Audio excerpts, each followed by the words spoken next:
Bonjour et bienvenue sur Média 1 TV. Le président français retrouve ce vendredi ses homologues des pays membres du G5 Sahel. Un sommet en partie virtuel, le premier depuis l'annonce il y a quelques semaines de la fin de l'opération Barkhane et le redéploiement des troupes françaises dans la région. Qu'est-ce qu'il faut attendre de ce nouveau sommet et quelles sont les perspectives sécuritaires dans la région du Sahel dans un contexte de transition politique délicate au Mali et au Tchad? Essayons d'en savoir plus avec notre invité de ce matin. Il s'agit de Arine Zouzi, qui est analyste politique, en direct avec nous depuis Kinshasa. Bonjour Arine Zouzi. Oui, bonjour. Alors, bonjour à toi, bonjour à vous. Tout d'abord, quels sont les enjeux de ce sommet, Arine Zouzi?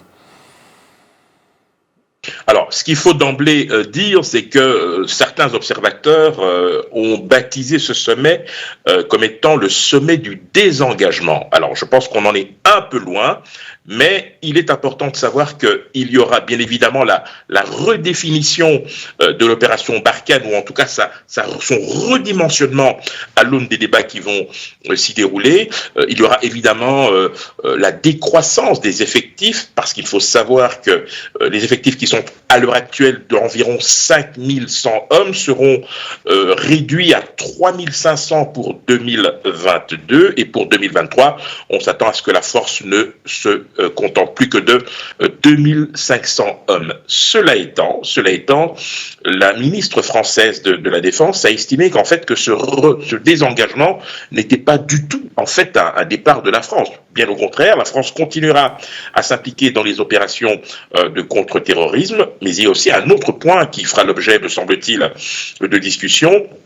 Ce sera bien évidemment la capacité de la France de convaincre ses partenaires européens, parce que ça devient de plus en plus compliqué, notamment pour la composition de la task force Takuba, puisque là aussi, eh bien, le désengagement annoncé par Paris a incité certains partenaires européens à réviser leur engagement dans cette force. Alors, Arine Zouzi, on sait que la France est présente dans la région depuis notamment le lancement de l'opération Serval en 2012-2013.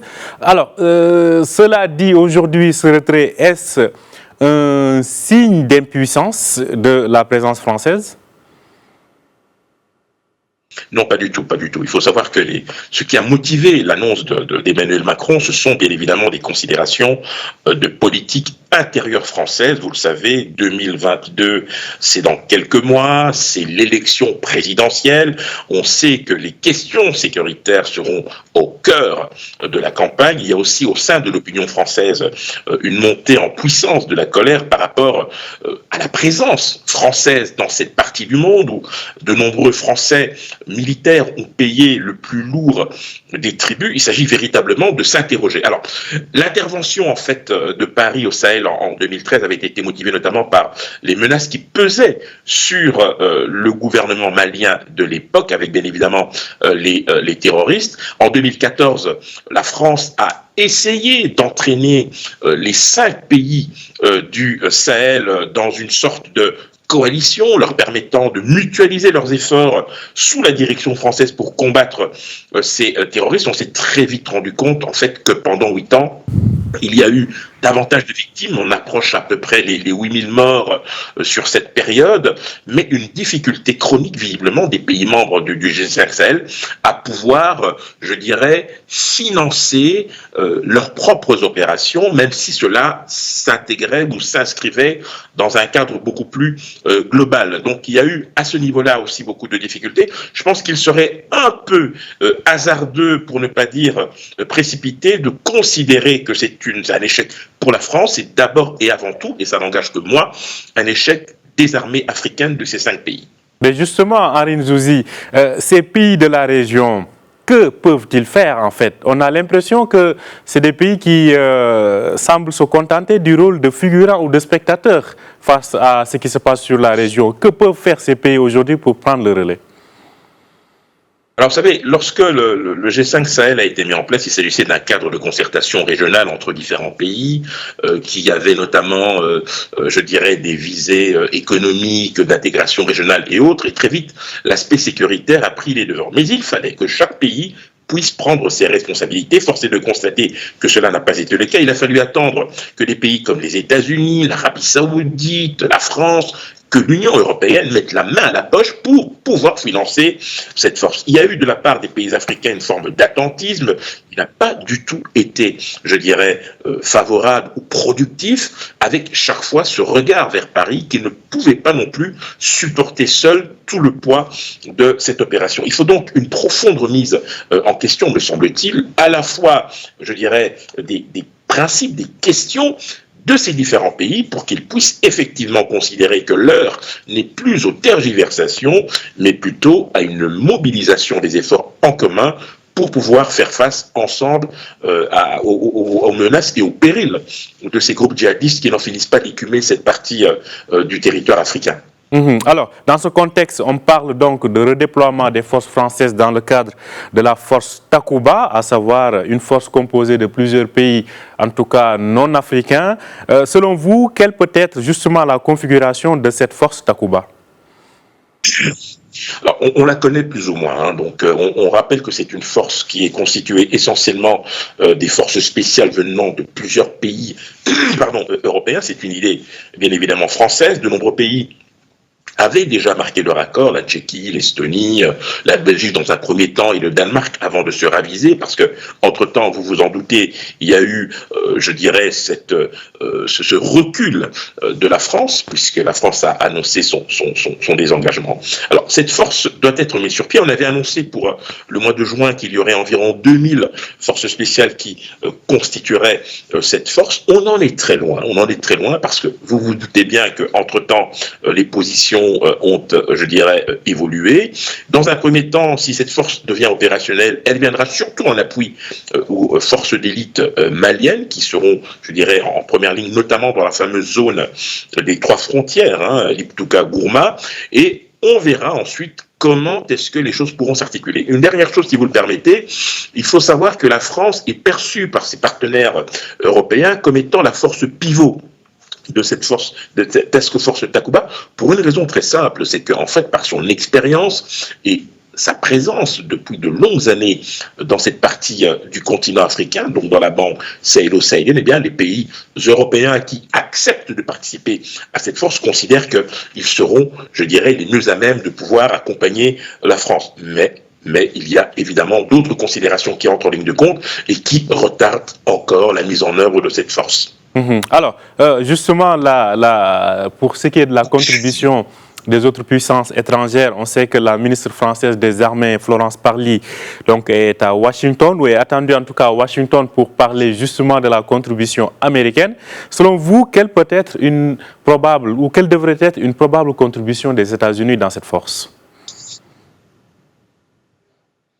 Écoutez, c'est à voir. Les Américains sont en train de réfléchir effectivement sur la manière la plus efficace de prendre de leur part dans cette force, dans cette configuration.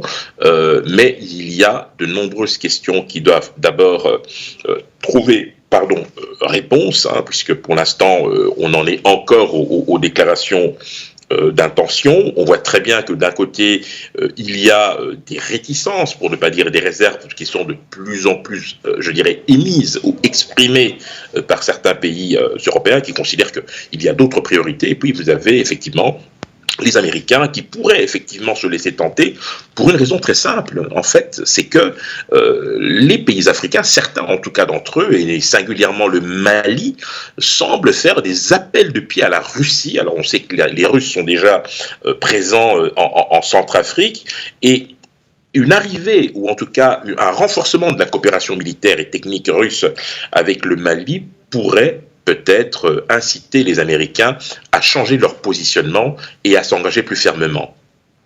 Alors, Aline Zouzi, on sait tous que Ce sommet se tient en tout cas dans un contexte assez particulier. D'ailleurs, de sources françaises, on dit que le président français ne manquera pas à l'occasion de la réunion d'aujourd'hui ou du sommet d'aujourd'hui de taper du poing sur la table par rapport aux transitions démocratiques qui se passent dans cette région. Quand on voit ce qui se passe au Tchad, puis au Mali, comment, selon vous, dans ce contexte, il est possible de redynamiser le G5 Sahel? Alors d'abord, le président français n'a pas à taper du poing sur la table. Ce n'est pas le maître d'école qui vient tenser ses élèves. Donc il faut aussi qu'à ce niveau-là, les Africains commencent un peu à se respecter, hein, et ne pas se laisser, je dirais, marcher sur les pieds. C'est une première chose. Certes, c'est une attitude qui peut se justifier dans le sens où la France, effectivement, a toujours été présente militairement et où elle a, effectivement, à certaines périodes de l'histoire de ces pays, évité un certain nombre, je dirais, de catastrophes.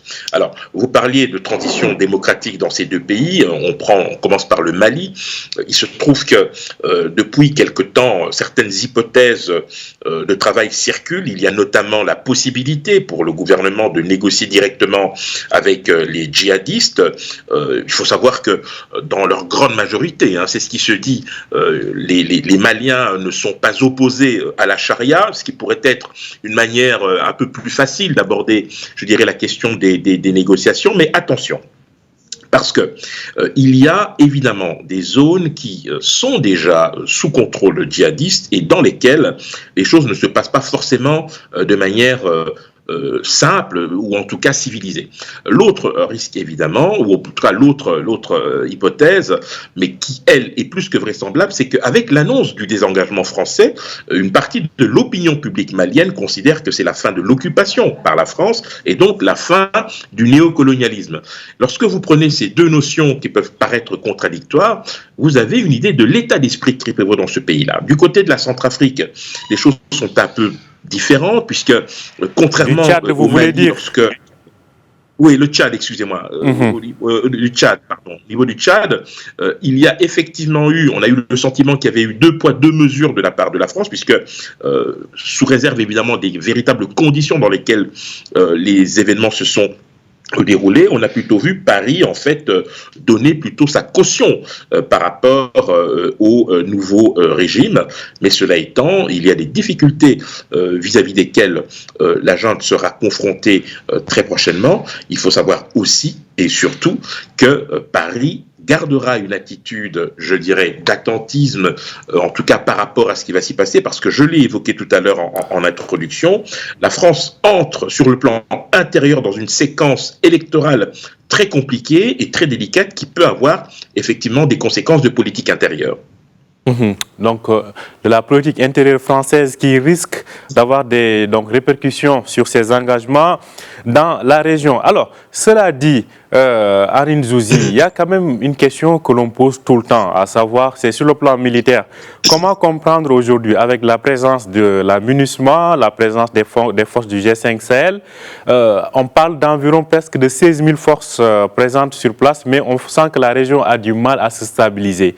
Selon vous, comment expliquer ce paradoxe ? Il y a plusieurs raisons. D'abord, il y a la très faible capacité de ces États à faire face aux menaces sécuritaires. Et donc, cela implique, ou en tout cas induit, une très grande vulnérabilité et donc une instabilité, d'abord au niveau local, qui n'a aucun mal en tout cas à se déplacer dans les pays voisins. Ça, c'est une première chose.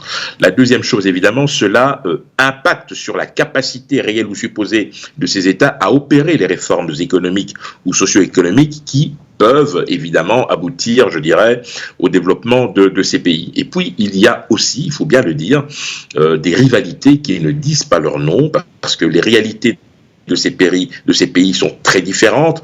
Je dirais, le respect des engagements n'est pas toujours, je dirais, au cœur des préoccupations. Et puis, il y a aussi, il faut bien le dire, d'autres fléaux, d'autres problèmes qui affectent ces pays, en dehors évidemment du terrorisme djihadiste. Vous avez notamment le problème de la Covid-19 qu'il faut résoudre. Vous avez les problèmes d'ordre socio-économique, vous avez des problèmes communautaires également, qui fait que des pays sont obligés à un moment donné de hiérarchiser leurs priorités ou alors d'essayer de trouver une réponse favorable au sein des organisations régionales ou sous-régionales. On a vu la CEDEAO à un moment donné à la manœuvre, mais cela n'a pas forcément donné les résultats escomptés.